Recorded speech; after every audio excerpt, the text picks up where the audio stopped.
বাড়ি থেকে তুলে নিয়ে গিয়ে ভবানীপুরের বাড়িতে তুলেছি। যতই বলুন ওরা একটা অপরক শূন্য, আর আমি 20 লাখ টাকার চেক পেয়ে হয়ে গেছে একেবারে ধন্য।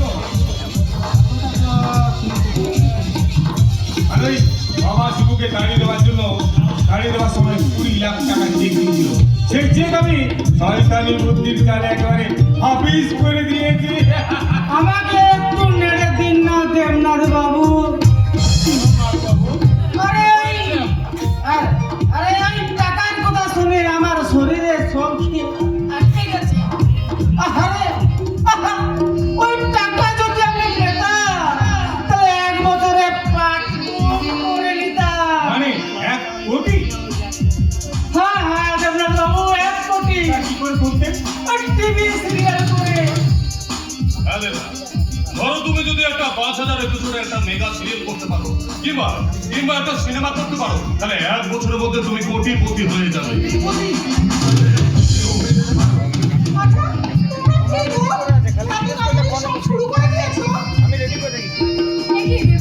তুমি মদ খাচ্ছ? কেন এই বয়সে মদ খাবে না তো কি দুধ খাবে? কাঞ্চন, তুমিও? তাছাড়া মদ না খেলে ফুলসজ্জার পার্টি জমবে কি করে? Ladies and gentlemen, আজকের এই পার্টিতে আমাদের সকলকে আনন্দ দান করবে নৃত্য সহ সঙ্গীত পরিবেশন করে মিস পায়েল।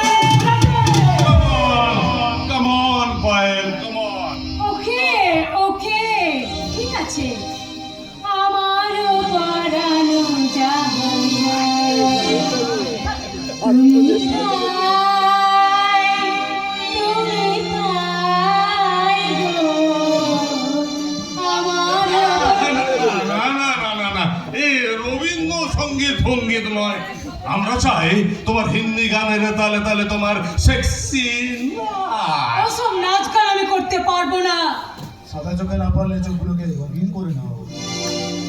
হ্যাঁ ডার্লিং, এই গ্লাসের মদটুকু তোমার গলায় ঢেলে নাও, তাইলে দেখতে পাবে পৃথিবীটা তোমার কাছে রঙিন হয়ে কাঞ্চন, আমি তোমার স্ত্রী, আমাকে মদ খেতে তোমার লজ্জা করছে না বলতে? কেন বলতি? মদ খাওয়া কি খারাপ? শুনেছি মদ খেলে নাকি লিভার ভালো থাকে। আমি চন্দ্রকান্ত আদর্শে বড় হয়েছি।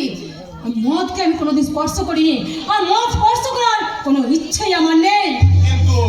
কিন্তু ডার্লিং, তুমি যদি আমাদের কোম্পানি না দাও, তাহলে একবারই গেস্টের সামনে আমাদের বেইজ্জত হয়ে যেত।